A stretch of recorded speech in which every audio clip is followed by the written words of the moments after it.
All right, bang, bang. Today is Wednesday. It's October 27th. Welcome to the Dog Walk presented by Barstool Sports. I'm here with a very special guest. I guess a man that I tried to track down for literally 2 years. His name is Sam Amirante. He is a white whale of this show.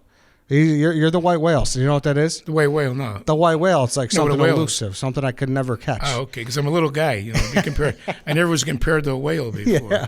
Well, Sam, you quite literally, like I said, as we know, I've been trying for 2 years to make this happen. Sam, thanks for joining me. Thank you, Eddie. Thanks for having me here. And so, Sam, obviously you have the distinction. You do many things. You're a defense attorney.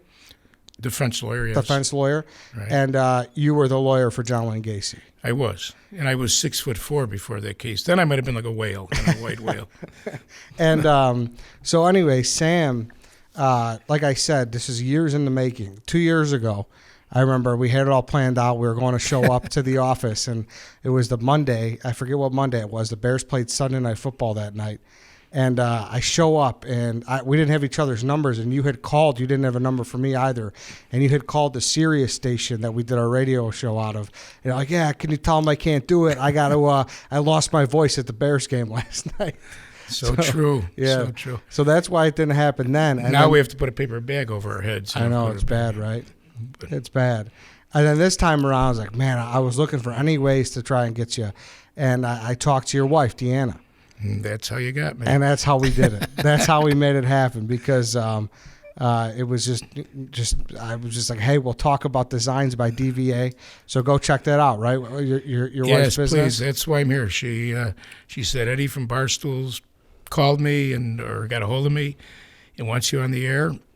And Deanna said it. You know, it took me a long time to learn the words. I told you, you're right, honey.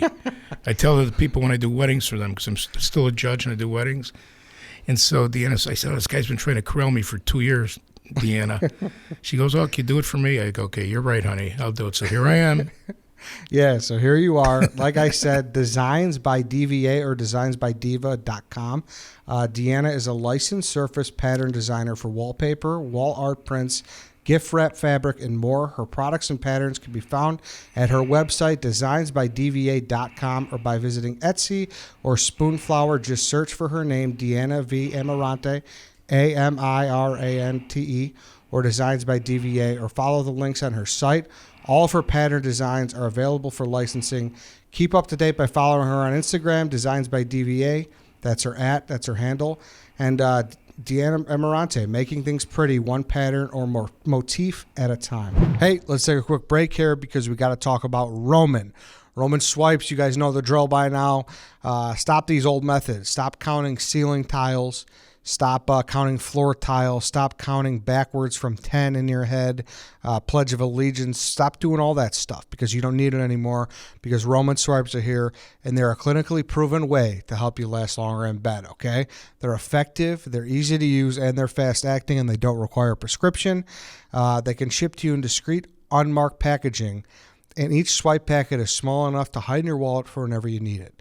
They're super easy to use. You just take the swipe out of the packet, swipe it on, let it dry, and you're good to go. That's it. Go to GetRoman.com/walk, and you can get your first month of swipes for just $5 when you choose the monthly plan. That's GetRoman.com/walk. Go get the swipes.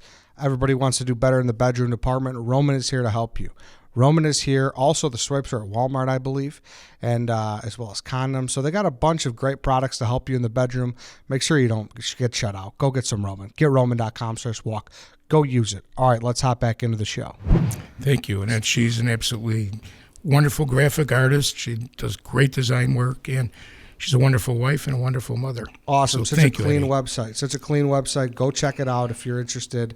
I really appreciate Deanna kind of making the assist here. Thank you. So, all right, Sam, tell me, let's start here.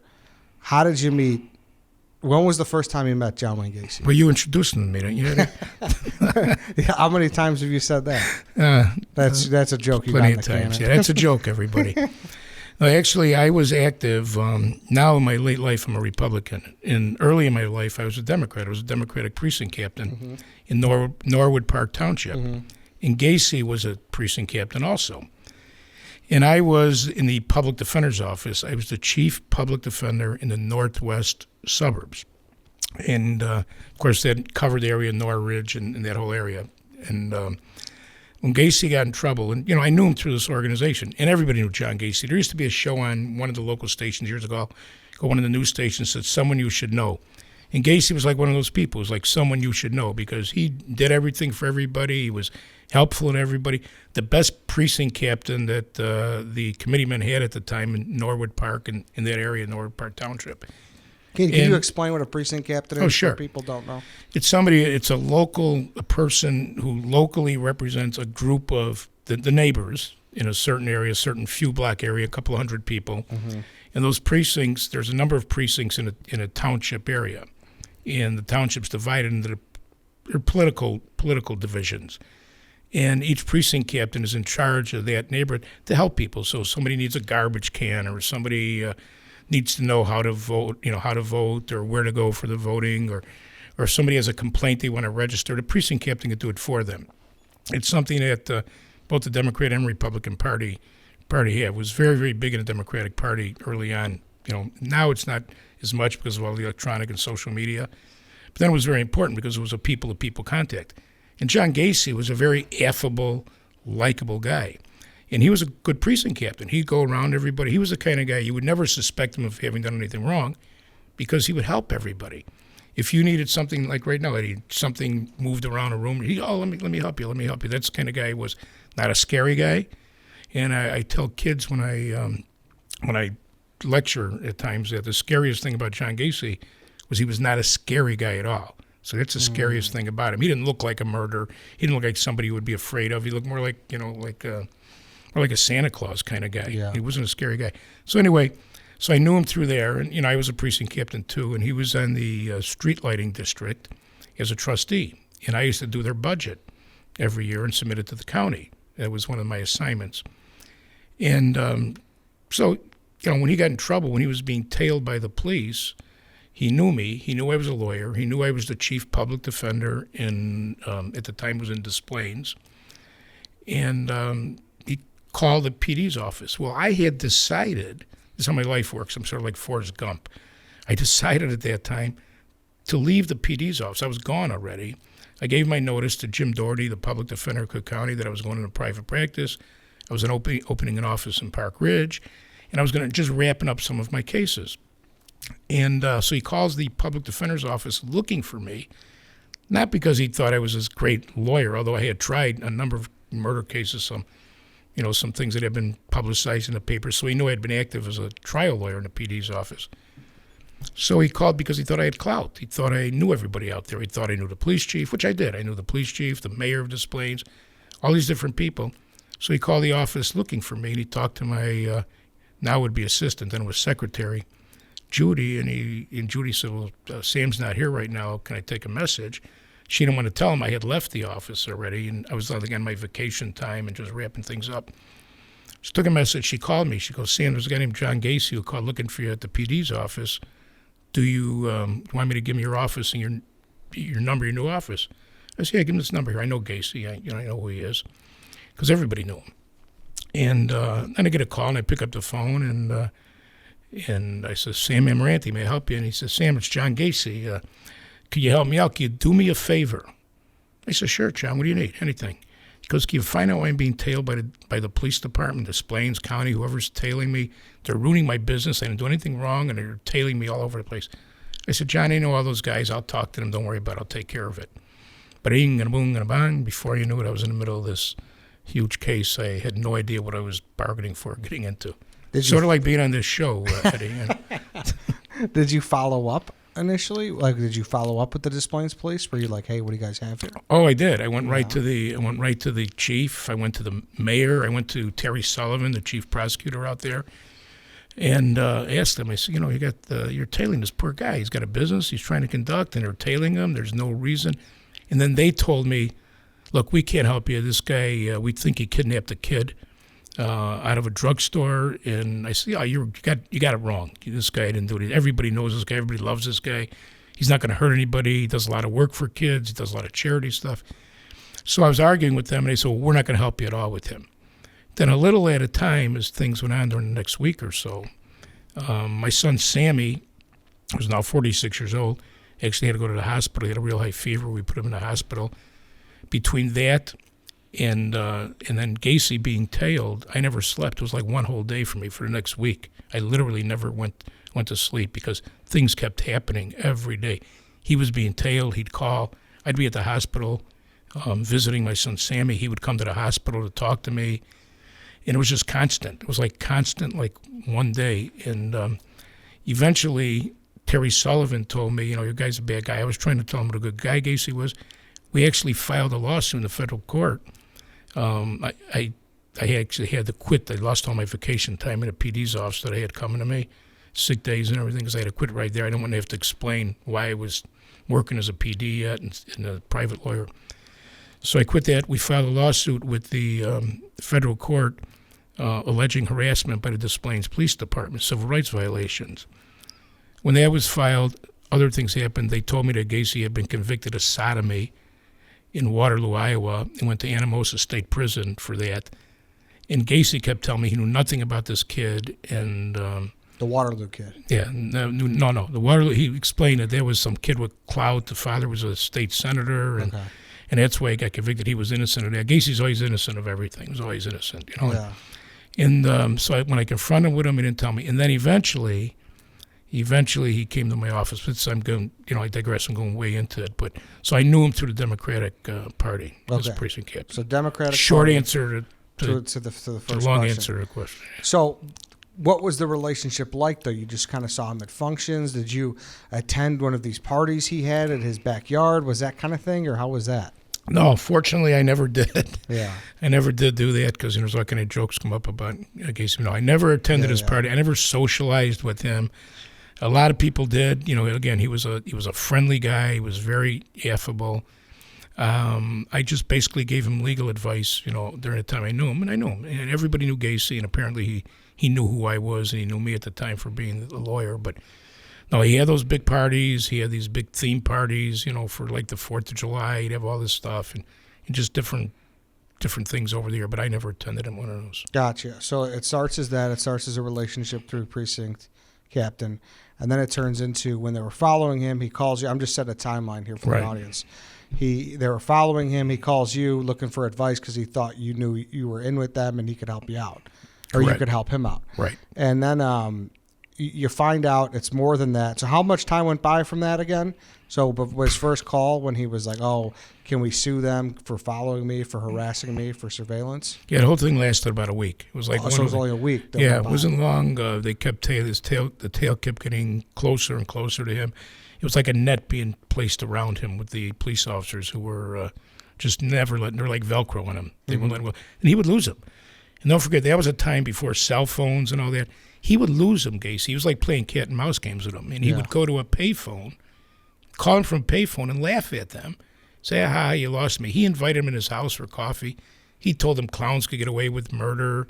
Why don't you check my trunk for a body if you think I killed somebody? And he invited him. And then when he invited them in his house one time, he invited him to breakfast, the police. They have lunch with him. He sat with him in a restaurant. And when he invited him in his house, he had in his crawl space, it used to flood with water, so he had a sump pump down there. And it used to smell musty. Everybody said it kind of smelled, it was like musty smell from the water. Yeah. But what he did, when the police came, he actually increased his, he put the fan on in the house, so the smell from the basement came up, and one of the police officers put in a search warrant later on that he smelled like putrefied meat, putrefied bodies, and it was one of the things they put into a search warrant. Whether Gacy did that on purpose because he was either playing, wants to outsmart them or playing games with them or see what they would think of. But it's very, very, what's the word I'm looking for? It's common among serial killers, that sort of killer. They play those cat and mouse games, try to outsmart people, sort of like Silence of the Lambs. Yeah. They play games like that, and he was one of those kind of people. Yeah, he was big on that. He loved referencing, I could get away with murder and stuff like that. He was. Was that just how he was? Well, he was described. I would describe him, and I'm not a psychologist or a psychiatrist, but the doctors described him as basically a psychotic neurotic sociopath or psychopath, which is kind of a bad combination because a psychopath or sociopath has no conscience. Oh, he's also a very, he had a huge IQ, like 165 IQ or something. So he was a genius version of a psychotic, neurotic. And he was psychotic because he had tangential speech, loose association. These are all cornerstones of psychosis, delusions. And when he would say things like, I could get away with murder, he actually believed he was a hitman. He believed he worked for the outfit, the mafia. Really? He believed, and he would tell his workers these things. But he was convincing about it because he really believed it. And it's part of a psychosis. He had these delusions. The only thing he never had is a cornerstone of psychosis are hallucinations. He had all the other three: the loose association, lack of appropriate affect, tangential speech, all these things. And he was neurotic. He thought he had an upside-down heart. He was a hypochondriac. He was a necrophiliac, liked to sleep with the dead. Yeah. All these neurotic behaviors he had. And they were all wrapped up into this intelligent, psychopathic, lack of conscience person. Probably one of the most complex people you'd ever want to meet. He was the ultimate con man. He was a killer, hardcore killer, also an ultimate con man, and a psychopath who was very charming and likable. So the story goes that he went to your office, and you're the first person he confessed to. Oh, yeah. I got upset with him because, as I told you, Terry Sullivan, he never told me about the sodomy thing, and then he said it was all, was fixed against him and so forth. And the evidence of Robbie Peast, who was the last victim, being missing was becoming stronger and stronger against him. That he had Robbie Peast, and he took him out of the drugstore, and the net was closing in around him. And he called me, and they had confiscated his cars. They were looking at his cars. And he called me, and I was tired. I was hangry at the time. My son was in a hospital. I had other things to think about. Mm-hmm. He was taking up 24 hours of my day. And he said, Sam, I have to talk to you. It's really, really important. I have to talk to you about something. I said, John, he says, if it's the same old bullshit, I don't want to hear it again. Yeah. Because he kept saying he went to the drugstore, he did his thing over there, he may have seen some kid in the drugstore, but he didn't know anything about it, and then he went home and did his work. He had to go to his uncle's funeral or think about all these things. Same story over and over again. Very consistent. He said, I have something else I got to tell you. And I said, look, same old bullshit. I don't want to hear it. I just do not want to hear it, John. I am in no mood for this. He goes, no, it's something different. I have to talk to you about it. So we go to my office, and I meet him and Leroy Stevens, who was another lawyer working on it with me. He was a civil lawyer for his company. And the three of us go into my office, Gacy's tails following him. They followed into our lobby area. They sat out there. We locked the door. I went into my conference room. And he started telling us, I said, okay, John, come on, let's make it, I don't want to waste all my time with you. He said, well, I went into this, this kid, he might have been in the drugstore, same old crap. And I had it. I couldn't take it anymore. I had the Daily Herald had a picture of Robbie Peast and all the stuff that was going on, the thing about sodomy. I start pounding my fist on the table. And I said, look at John, I'm sick of the bullshit. Tell me the truth. This kid's missing. They think you took him. I want to know what really happened here. And even worse than that, I was like yelling in his face. If you've never seen me when I get upset, I was really upset, yelling in his face and hitting the newspaper on the table. Did you have suspicions at this point? Oh, yeah. He's lying to me. So This guy's lying to me the whole time. And how can I do anything for him? He's lying to me. Yeah. He said, do you have anything to drink here? And I happen to have a bottle of VO in my car that one of my previous investigators in the PD's office had given me for Christmas. It was Christmas time. I said, you know what I do? I ran out to the car, grabbed the bottle of VO, ran past the police officers sitting in my lobby out there who were tailing them. I knew these guys. They were nice guys, good police officers. And I said, I think it's going to be a long night, gentlemen. Yeah. Wait, can I get you any coffee or anything? It's not real okay, Sam. So at this point, when you're getting the whiskey, do you think he's about to spill his guts? No, I had no idea what he was going to say. Don't forget, we didn't know about anything else. I knew about Robbie Peast. That's all we knew, that the kid was missing. And I'm thinking, well, he kidnapped his kid or something happened with the kid. Wasn't thinking anything else. Mm-hmm. I thought maybe he was going to level with me and tell me the truth as to what really happened, because I knew he was lying to me at that point. So I bring the bottle of VO in, and I don't know if you remember those old cups. They were plastic with the plastic interior shaped like a funnel, coffee cups.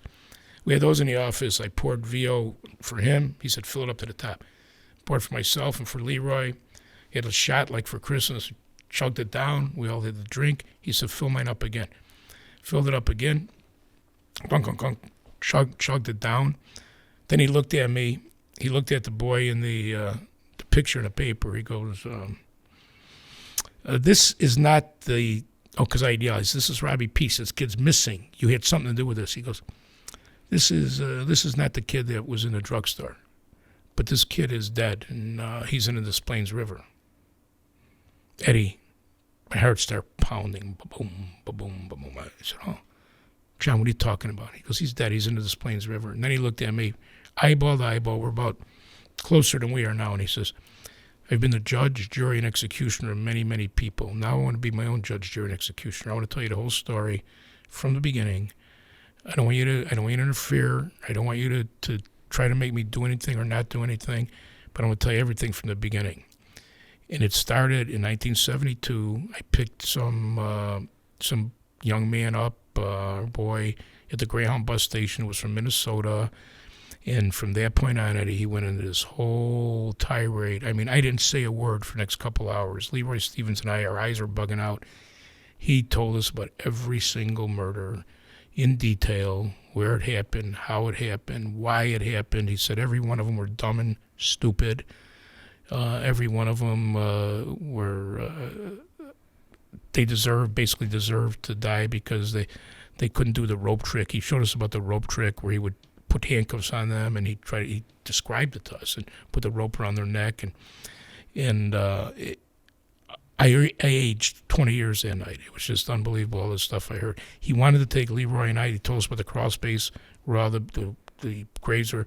He said that the last 5, he ran out of room in the house. He was going to put a second story in the house so he could put him in there if there were anybody else coming up. And instead, he decided to go to the Des Plaines River because he really liked that area around that plant up in Bolingbrook, wherever near Joliet up there, where you go over to the Des Plaines River and there's like an ammunition plant. Mm-hmm. He said he liked that area. So he would take the bodies over the last 5, and they only found 4 in the Des Plaines River over there. So God knows what happened to the 5th one. He took his last 5 victims over there and threw them over the side, right out over the bridge, over the side, into the Des Plaines River. And he said it was really inconvenient for him to do that, so he was thinking of putting a second story in his house in case there were any more victims. So he planned to keep doing it. And we had Leroy and I were like, Leroy lit a cigarette backwards, he lit the filter instead of the top, shaking. I was just in total shock. We didn't know what to do. We didn't want to go look at the crawl space. If a client tells you something, it's attorney-client privilege. Yeah. But if you see evidence, if there's physical evidence there's a question whether that's privileged information or as an officer of the court, you're supposed to disclose that. So I didn't want to see anything. And that was it. He did all that, and then he fell asleep. Leroy took off. I'm kind of babysitting him sleeping, and the police are still out there. I asked them if they want some coffee or something. I think we made some coffee for them and brought it out there. And now it's going to be morning, maybe 5, 6 o'clock in the morning, and he starts waking up.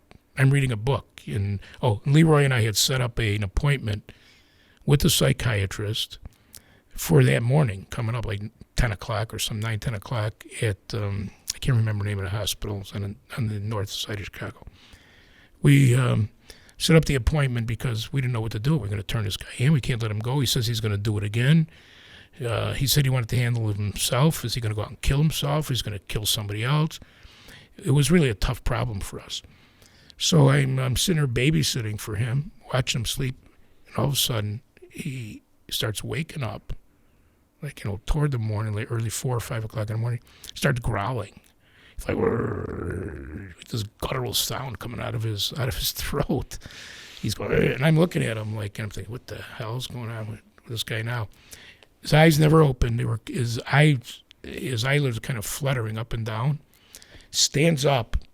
And the only thing I know from when I was a kid, from the Frankenstein movie, how watching this Frankenstein, my mind's going away, at the time.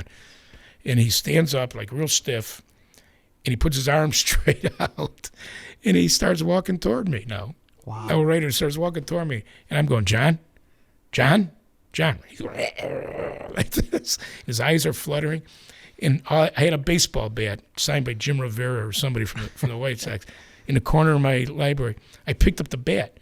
Now, here we go. If you ever saw the Frankenstein movie, it's like Frankenstein walking after Quasimodo, the hunchback. I'm bent down. I got this bat in my hand, ready to crack the guy with the bat. He's got his arms up. Now, I'm backing up. I got the bat, and I'm backing up. I back out of my conference room into the hallway. Now, the police officers, the tail, are outside a glass entrance to our law office, sitting in the lobby. Now, they're watching this. They're looking through the thing. I got a bat in my hand. He's walking toward me. We get out into the area, the waiting area there, and he stops. I hit him in the chest with the bat. Just kind of poked him onto the couch, or the client couch in the waiting room. He sits down, starts falling asleep again. I picked his legs up. I put him down and laid him down on the couch. Sat down again, looking at a book, staring at him, trying to figure what the hell is going on here. The cops, the police are sitting there looking in the office, wondering what's going on. All of a sudden, out starts getting light, and he jumps up and says, "What am I doing? What am I doing here? I got to get out of here. I got to get going." I go, John, you got an appointment with a doctor in a little while. And he says, yeah, but I got a lot of things to do today. I have things to do, places to go. I said, whoa, we got a doctor. No, I got to get out of here. I got to go make some stops. And boom, he bolts. He bolts out of there. Leroy had already told the police when he left, he says, this guy tries to leave, shoot his tires out or something. And I told them, I said, hey, be careful, guys. Don't let him get too far from you. Be careful. I didn't want to tell him what happened, what said. So he ran out, and they chased him down Prospect Avenue in Park Ridge, and then he stopped at a gas station, and he looks at the police, and he smiles, and he takes a little plastic baggie, and he gives it to the kid in the gas station who was taking care of his gas, his pump. And it was marijuana. Did they right in front of the police. He smiled, and then takes off again.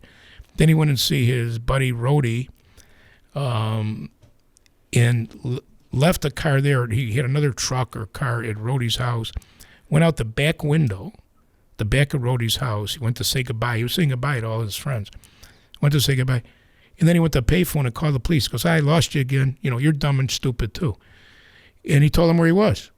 And then they followed him down Milwaukee Avenue, and he went to see his I call them little sex slaves. There was Rossi and Cram. He went to see David Cram, who I think is now passed. And he told... They just would perform sex acts on each other? That's what they did? Yeah, I don't know. Everybody always suspected that they were part of his thing, but he just used to use them as like his little slaves, whatever. I don't think they really knew he was up to, I think they were afraid of him, but I don't think they really helped him with anything other than the digging trenches in the crawl space, thinking he was putting drain tiles down there or something, but, who knows. Yeah. So this kid tells him that Gacy, so the police stopped Cram. They know that Gacy went to Cram, and he told him, Gacy told me, he's a hitman. He told him, he's a hitman, and he told his lawyers that he killed all these people, and he put them in a crawl space or something. So then they take off, and they arrest Gacy. They arrest him. I went home because he was gone. I went home. I had my own traffic ticket that morning I was supposed to go downtown for. And I went to sleep, and I'll never forget. It was like, it seemed like an eternity because I was up all week. I slept for like 15 minutes. I wasn't home. I went to my mom's because she was watching my little guy Jimmy, who was just born. Sammy was in the hospital. Sammy's mom, my ex-wife, was in the hospital with Sammy. And I go there, and I lay down. And all of a sudden, my mom comes up to me and wakes me up. She goes, Sam, there's somebody on the phone, some guy on the phone. He's saying that they took Gacy. They arrested Gacy on a drug. They arrested your client, John Gacy, on a drug charge. I'm like, what am I dreaming? On a drug charge? I didn't know about the delivery of marijuana on a drug charge. I got on the phone, and I was told that one of his neighbors had called. So there were all kind of police in front of his house and everything, and they started searching. And I went to the house, and there were police all over the place, and I had no idea what was going on. Last I left him when he ran out of my office, I see Greg Bedeau's face in the window in the door. Greg was an investigator for the state's attorney's office, worked with Terry Sullivan, former police officer. And I said, Greg, what's going on in there? He goes, and I won't say, get the F out of here, Amirante. I said, Greg, where's your search warrant? I said, get the F out of here, Amirante. I'm thinking, I'm going to fight. I can't fight with 40 cops out here. So So I went to the Des Plaines police station where he was, and he wanted to talk. And anyway, it goes on and on and on. Wow. So I could go on for a long time. So did you think when he left initially, he was like, I got to get out of here. I got stuff to do. What did you think? What did you think he was saying his last goodbyes? Did you think he was in a manic state where he was, I didn't out? I didn't know what to think, and I didn't know if he was a multiple personality. I didn't know if he was faking, bullshitting. I didn't know what to think because the guy was such a good con man. What I really was afraid of, and it wasn't afraid for because he wasn't a tough guy, Gacy. He just wasn't, not the kind of guy that's portrayed as a monster, but, he was not, didn't look like a monster. Yeah. So I wasn't afraid of him personally, but I was afraid about what he wanted to do. I thought he might go out there and try to maybe have himself do suicide by fight with the police, maybe go out by his father's grave and kill himself. Or I thought he was going to kill himself. Yeah. I thought he was going to maybe bring a couple of people with him. And that was my biggest fear at that point. And then my other fear was, what do I do as a lawyer here? How do I handle this? And the only way I could handle is maybe turning him into, my thought was to put him in psychiatric care, put him in a structured environment so he doesn't kill anybody the way he talked about. What is a lawyer's life like? I mean, what did you do when you left that day? How do you even, it's confidentiality, but how do you even hide that? Oh. What is that like for you? I'll tell you, after I heard everything and I did finally go home, and I remember I talked to my ex-wife at the time. She was at the hospital, Resurrection Hospital, with my son, and she came down. I was on my way downtown for my traffic ticket. And I said, boy, this case I've been working on, it's like my first case in private practice. Yeah. I said, this case I'm working on, I said, it's big. It's big. I said, I can't really tell you what's going on with it, but I said, remember the Richard Speck case? I said, it makes that look like a misdemeanor. And then I went home, and Eddie, I got in the shower, and I felt dirty. I felt like, you see these women sometimes when they've been raped and they just want to clean their body. I felt like that. I felt like I had been raped. I felt like I had been molested. I felt like I had the sins of the world all over me. And I was, trying to scrub it off in the shower. At the same time, I'm thinking of like the movie Cycle with somebody coming through the shower going, ding, ding, ding, with a knife. Yeah. It was the worst day of my life, I'll tell you. And I've had some bad days. That was a horrible day. And so when he's telling you all this over the whiskey, is it like a campfire story? Like, is he kind of enjoying telling you guys? Is he remorseful? What is he like? Flat affect. If you know what affect is, it's how you show emotions. No emotion whatsoever. Very flat affect, just a monotone. This is what I did. This is how I did it. They were dumb and stupid. This kid was dumb and stupid. He killed 3 at one time, all bigger than he was. He said because they were dumb and stupid. I showed him the rope trick, and they all put the cuffs on, and they were dumb and stupid. They didn't have the key. I had the key, and then I showed him the rope trick. After the handcuff trick, I showed him the rope trick. Then they all died together. He said they were all convulsing together, and he put them all in the same grave. He would con people into doing that. And the younger kids, he'd have them watch porn movies with him and drink beer with him or smoke some weed with him. And that's how he would get everybody to just kind of go along with him. And it was like that. So was that different from when before that he was trying to tell you, like, I had nothing to do with this, when he was almost defiant, like being like, I swear this wasn't me. Absolutely. And it just flipped? Yeah, it flipped, and it was flat affect, and he just told until he fell asleep. And then, it's funny because he was able to convince himself, like he convinced other people, what the truth was and what the truth was not. So by the time he got the death penalty, and I think it was 94, something like that, when he got the death penalty, he truly convinced himself that he didn't do it. He tried to convince himself when he talked to me and to Bob Mata, who was my trial partner at the time. When he would talk to us, he would try to convince himself that they killed themselves, that they were dumb and stupid, and with the rope trick, they all killed themselves. He didn't kill them. He was not responsible for their death. And then we would even try to blame and this where this came from, Rossi and Cram. So, well, maybe you didn't do it, John. Maybe you were so stoned and high and drunk that, maybe you were just in a situation and they killed the guys and you woke up from your stupor and you thought you killed them. And he'd be like, oh, yeah, maybe that's. So Bob and I were just trying to look for different defenses for him. But by the end, he had convinced himself before he died that he didn't do any of them. He didn't kill anybody. He didn't do anything. Somebody else must have done it. And, there's 29 bodies in his house, And about one of them was right under his dining room table. Now, when the cop, when whoever it was saying, get the F out of here, Amarante, were you just thinking in your head, man, you guys don't know what you're about to find? Did you know the scope of it all? Oh, yeah. I know because it was after he talked to me. I knew it was in the, they're soon going to search. They're going to find all these bodies. And, boy, and like I tell you, I was up there the entire week, and all of a sudden there was press from all over the world. I mean, literally from Russia, from France, from all of a sudden there were microphones in my face, and I looked more like the serial killer than Gacy did because I hadn't slept all week.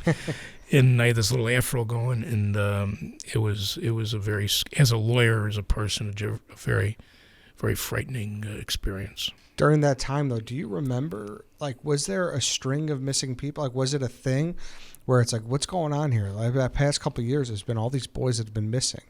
Was that a thing, or was it just no, it was just kind of sign of the times, people go missing, or what was it like? There's always missing people, and back then, and I purposely I wrote a law because of that. I mean, there were a lot of young people missing at the time, and the police wouldn't bother with them because the world wasn't like it is today. Like then, if somebody was gay, and that was one of the things about him because his dad used to call him a fruit cake or a fruit loop, something like that, because he always said, see, Gacy was a classic in the closet homosexual. He would never admit to anybody that he was, but at that time, classic in the closet. Today, this may never happen because things are different. Back then, in a lot of his situations, he would get involved in a homosexual type situation with the people he would pick up. And like Dr. Stein called him one time, a lot of these kids, worked for him, but some were runaways, some were actually throwaways. To this day, they're still unidentified. One person was identified today, actually, through Tom Dart, the sheriff's office. Yeah. They identified one of the unidentified victims, but he would use these people. He would circulate around Buckhouse Square at the time, which was a big gay hangout, and he'd pick up these kids. He would pretend, or he had an alter ego who was a police officer. He had a bunch of badges. He would show them badges, get them in a car. Sometimes he would chloroform them. We actually had a witness who testified at the trial who he had chloroformed, and he beat and he raped and everything else, and the kid got away. And testified for us that Gacy was crazy, that he switched from one person to another, from one person all of a sudden to a monster. And but he used to take advantage of kids who were either runaways or some, and he would take advantage of them. He was a horrible human being. Did he explain why he let some of those kids go like that in his confession to you? Well, some of them ran away. He didn't really let them go. Some of them, he would go into this again, like he did in my office, this sort of stupor, and then he'd come out of it and he'd be like, well, get out of here. What's going on here? And it was in and out kind of thing. In and out. And he would always say that they were dumb and stupid. They were dumb and stupid, and that was his term for them. How has the case personally affected you? I think I told you when I started I was 6'4" before the case, and there's only 5'2" left to me now. But it affected me in a lot of, it was a tough time. It was sort of like Marine Corps boot camp, I guess. It's the worst of times, but it turns out to be the best of time because you learn so much. With Gacy, I learned so much as a lawyer. I grew up so much as a lawyer. I had been a lawyer 4.5 years. I was still a young lawyer. I was only 30 years old. And I learned a lot about life, a lot about people. I worried about I became overprotective of my sons and now my daughters, my older age. But and everybody around me, I became very overprotective. And I actually wrote a law called the I-Search Law back in 1984. It was called the Missing Child Act of 1984, the Illinois State Enforcement Agency to Recover Children, because as I started to tell you, the police, it's like if a gay guy went to the police, this guy's gay, and nobody listened to him then. And young kids, if they ran away, the police say they're going to come back. So the law I wrote ended. They used to wait 72 hours before they started looking for a missing child, missing person. And so it stopped at 72-hour waiting period, the iSearch law. And it also formed these local units of lost, missing, or police officers who would specialize in looking for lost, missing, and runaway children immediately.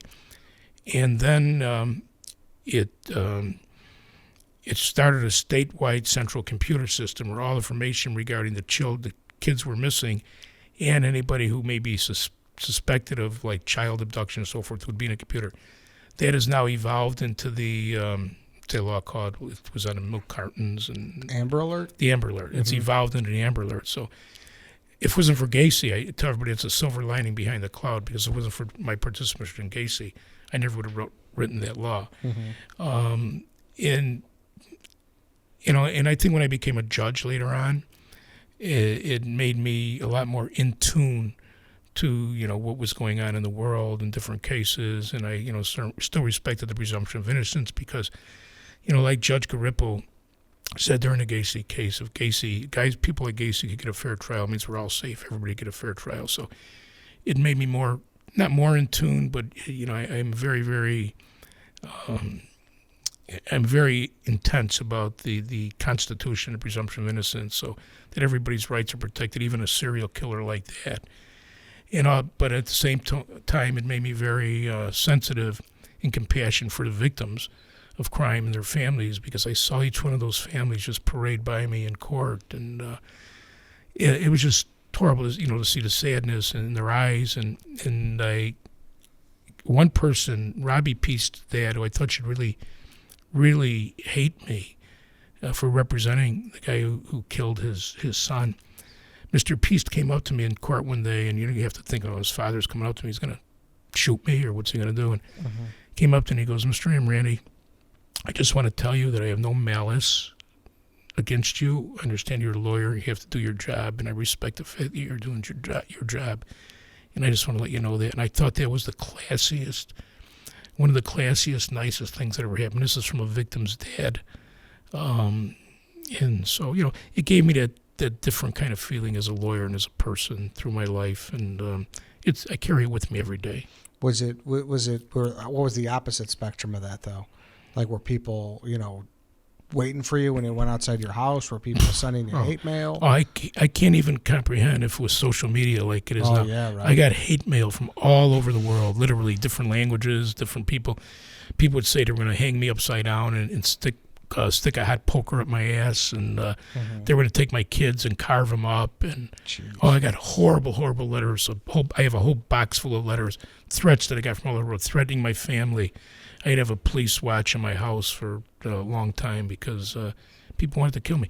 I like to be liked. I was involved in politics. I wanted to run for office, which I eventually did. But I wanted to help people, and I still do. But everybody hated me because right away, and to this day, I'm associated with the John Gacy case, and I'll be introduced as a lawyer who represented Gacy, and I tell people, hey, I lost that case.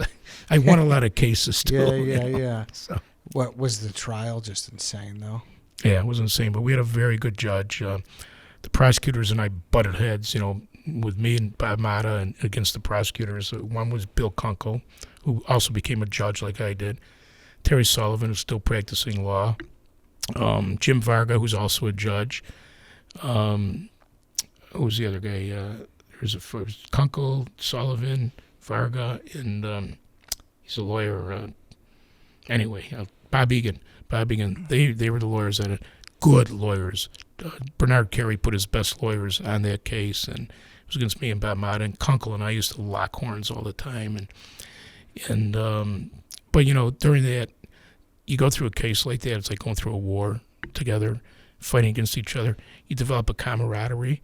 So over the years, I've developed a great camaraderie with all of those prosecutors and I actually hit one season White Sox tickets with Terry Sullivan for a while. He owned them. I just kind of sponged on them. Yeah.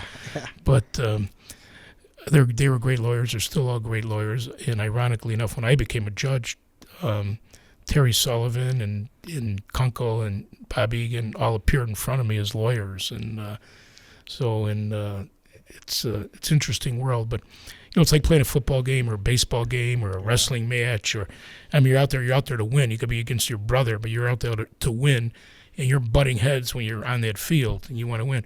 But when you get off the field, you can't have any hard feelings. You can't take it personally. You go and have a beer together. Go and have a shot of Jack, whatever it is. But so. But realistically, did you walk in there thinking you had a chance?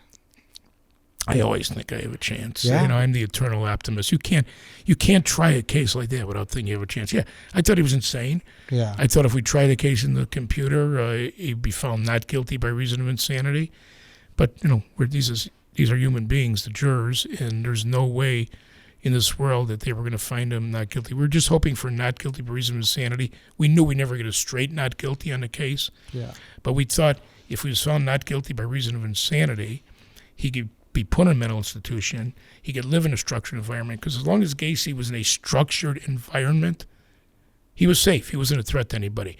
Let him out. To this day, I mean, he's deceased now, but if he were still alive and he was let out, there's no doubt in my mind that he would kill again. And he would kill in the same fashion, because that's who he was, and that's what he did. The issue at trial was whether he was evil or insane. We said he was insane. The prosecutor said he was evil. And did I think I had a chance? Absolutely, Eddie. I mean, every case I have, when somebody comes to my office to this day, and when I was a judge and I sat on the bench, that person is innocent, regardless of what they're accused of doing. They're innocent until the government, until the state has enough evidence to prove them guilty beyond a reasonable doubt. And as a lawyer, it's my duty to be a buffer between tyranny and freedom. And as soon as lawyers give up that protection of freedom and the presumption of innocence, that's when we all might as well say, let's give up everything, because we've lost with the beauty we have in this country. So, yeah, did I think I could win? Everybody that comes to my office is presumed innocent. Gacy was presumed innocent, even though he did these horrendous things. And he had a right, and that's basically what Judge Garippo said. That's how he ran his courtroom, and may his soul rest in peace. He was a wonderful human being and a wonderful judge. And, we didn't get involved in all the glitz and glory like the O.J. case and those cases, because we didn't want that. And Garippo, he held a pretty tight rein on us. Yeah. Did you talk to John much when he was in prison? Not too much. Right after the case we went to the county jail to see him, to the hospital. We went down to Menard to talk to him, and we followed the appeal. We cooperated with the appellate lawyers. We didn't want to do the appeal because he liked to have a fresh look at the case, and just talked to him. But he was Gacy. He was down in jail. He wasn't being bothered that much. He was complaining. A funny story about him when he was there is he used to call the public defender's office and talk to Lindy DiDomenico, who again was now deceased. Nick Mistoussis is now gone. Annie O'Donnell, who was a PD who used to, she became a judge too. And he called the public defender's office, and he was talking to Annie. And he was complaining, in his typical Gacy way, complaining that his paintings were melting because it was too hot, and he should have air conditioning down there in the jail, and what's wrong with the government and taxpayer dollars, and he's not getting his air conditioning, and his paintings weren't coming out good because all the paint was melting. And then he says, "John, you'd think it's hot now. Wait." That was Annie O'Donnell, but Just wait. that was typical, Gacy. He would complain about little things like that. The guy's looking at death, and he would be complaining about somebody doing something wrong. When he was put on the gurney, right before he didn't think he was going to die. There's no doubt in my mind that Gacy thought something was going to go wrong with the Really? shot. Oh yeah, that was John Gacy. He was just Gacy. all over the place, truly all over the place. Oh yeah, like I said, a psychotic, neurotic psychopath. And it was alleged that he filed through his attorney that his last words were "kiss my ass." Can you confirm that? I can't confirm it, but I believe it. I've talked to other people. There's different stories about it. Bill, I didn't go there. Bill Kunkel was there, and Bill was like burying him right up to the end. And Walter Jacobson was there.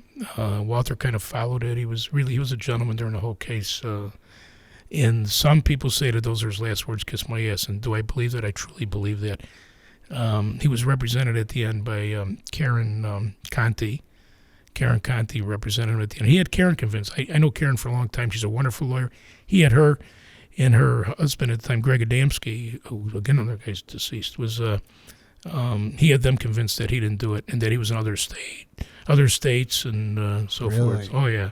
So he was that much like, hey. Best con man ever lived. Really? Oh, yeah. Best con man's ever lived. And do you believe that there's more victims that we don't know about? No. Everybody speculates about that. They speculate about a lot of things. He told me everything that night. He had no reason to lie to me. And every victim was killed in that house. People say all these victims in Wisconsin and Colorado, all these different places where he went. There was something about Gacy in that house that would trigger him. And he killed everybody he killed in that house of horrors. And when he ran out of the room in a crawl space, I told you, he said he was going to build a second floor because he didn't have the second floor built on a house. He went down to the Des Plaines River. He told us about 34 people he killed in detail. 34 people, did the rope trick, how he killed them, why he killed them. Had there been other victims in other states, he would have told us about it that night. He didn't do it. So I truly believe that there were 34 victims. They only found 33. There's still one that was never found. But I really think everybody who looks and you hear all these things about digging up different places, they're not going to find anything. Avenue house, remember that? Yeah. You see, did they find anything? Nobody listens to me. I tell them, look, you're not going to find anything there.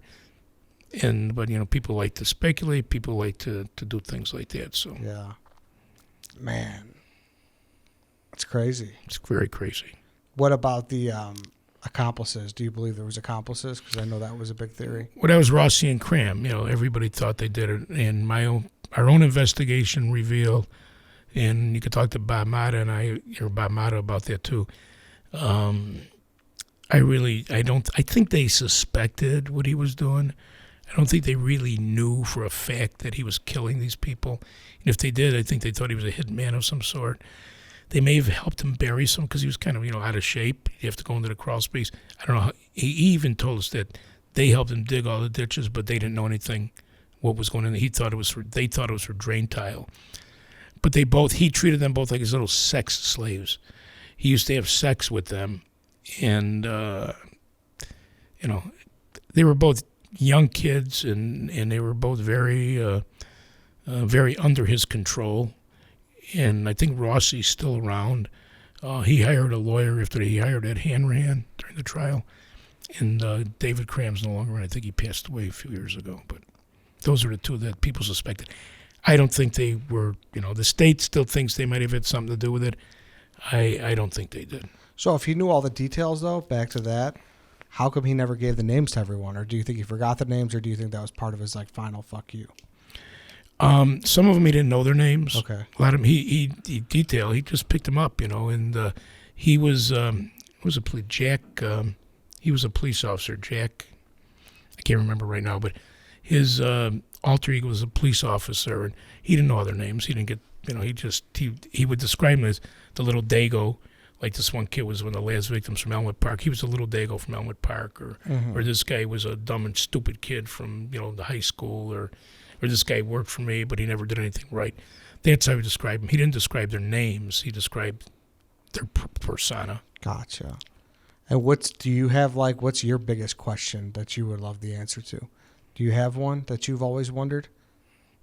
A question about Gacy? Yeah, about the whole thing and how everything went down. What do you think is the biggest mystery to you? Well, that's probably the best question because I never really thought about it. I don't have a mystery. Bob and I, we believed, uncovered every rock, turned over every stone. We investigated as hard as we could. We had great investigators who assigned us from the public defender's office. So to this day, all these years later, 40-some years later, I really don't have any questions. I think we uncovered between talking to him and doing our investigation and working on a case literally 24 hours a day for 15 months, 16 months. I don't have any questions about it. I don't have any regrets about it. Like to go into a football game and a baseball game. I heard a good thing the other day. When you go into the game, at the end of the game, you want to say, I have no regrets. Yeah. And I have no regrets. I have no questions. The only regret I do have is I'd like to know what direction my life would have gone into. I wanted to be a personal injury lawyer. And try cases. I had worked for a personal injury law firm in law school, but the Gacy case pushed me off into a criminal. I never really wanted to be a criminal defense lawyer. Yeah. I wanted to be a prosecutor if I did it. And I want to do plaintiff's personal injury work, which I do now. I do some of it, but I just wonder which direction my life would have gone into. And, but everything in life happens for a reason. It was hard on my family. I regret all the time I spent. Well, I do have a regret. I regret the time that I spent away from my boys at the time. Mm-hmm. They were young. One was just born. The other one was 2.5 years old. The thing lasted another 1.5 years. And I should have been there more as their dad. And to this day, I try to spend as much time as I can with them now as adults. I regret not spending that time. It's hard on the family. I told you I was divorced from my first wife. And that's another thing it taught me, just that family is the most important thing in the world. So there's nothing more important than that. So I regret not spending that time with my family. Yeah, I mean, you talk about that week, how you slept like an hour. I mean, that you probably never got that sleep that you thought you were going to get. Never. Once you got that phone call, it probably just was turned even crazier. Yeah, it was. For the whole next 1.5 years of my life was crazy. Wow. And I mean, overall in your career, though, it took you that path that you didn't think it would take you. Would you say it's been, in a weird way, like obviously in an unfortunate way, beneficial towards your career? It has, because as I said, in becoming a judge later on, I think because of the way Bob and I handled the case, we didn't turn it into a circus. The media tries to do that, and now even more so. We didn't allow it. Judge Gripple didn't allow it. I didn't allow it, and because of that, I think we earned a great deal of respect among our colleagues, among other lawyers, among judges, the way we could hold our heads up high. We fought our hardest for Gacy, and it was difficult for young lawyers to do that and to face all the hate we were getting throughout the world. So I think, yes, it enhanced my professional career because of the respect and I think the way we handled ourselves during the case. And then I guess maybe my last question would be, I'm from the neighborhood, it was, very similar one to yours, and it was always like the boogeyman's house. We would ride our bikes there down Cumberland and like, oh, what's going on, Halloween, whatever. And that house, I think it just sold now finally, but it was always in the news, like who's going to buy it, Would you have ever lived in that house? No. I mean, I'm not superstitious, but maybe I am a little bit. I'm Italian, so. Yeah. But one day I was driving by it. I drove by it with Deanna, with my wife, and she's really big on these ghost shows and things. She likes all. She follows all those shows, and I turn it off and I put a sports thing on, and she'll go back to one of these ghost shows. She took a picture, and she has it somewhere. I could tell her to send it to you. We stopped in front of the house, and she took a picture of the house that's there now. It's not, they tore down Gacy's house, obviously, dug way down and changed the address. She took a picture. In the window of that picture, there is a form. First, there's some white flashy things that are going by. Then there was a form that looked like Pogo the Clown in the window. I swear. I'll have her send you I'll have Deanna send you the picture she took. It's really strange. That's crazy. Yeah. That's crazy, man. And that's the thing too here. Like I could, this could go on for 6 hours. Like this is such a story, and I'm being respectful of your time. Obviously, I appreciate you sitting down. And I people, you need to kind of know the full story to kind of. We jumped in here in the fourth quarter of how you picked up and everything, but just everything from him being in Waterloo and how that got swept under the rug, and how many other times he could have gotten caught. It's just mind-boggling, man. It really is. As well. It's all, I wrote a book, and it's all, it's all, not all of it, but Terry Sullivan wrote a book. It's called Killer Clown. Mm-hmm. Between the two books, the whole story is there. And, my book is Defending a Monster, which you, by the way, Eddie, could get on defendingamonster.com. Mm-hmm. But the whole story, you're right, I could go on for 6 hours. We could talk about it. But between Terry Sullivan's book, Killer Clown, and mine, the whole story's in there. Yeah, so there it is, defendingamonster.com, Designs by DVA on Instagram, and designsbydva.com. Go check that out. Sam, thank you. Thank you, Eddie. I really appreciate you finally sitting down. We made it happen. And those Norwich kids are pretty good. Yeah, there you go. Thank you, Eddie. Thanks, everybody, for listening.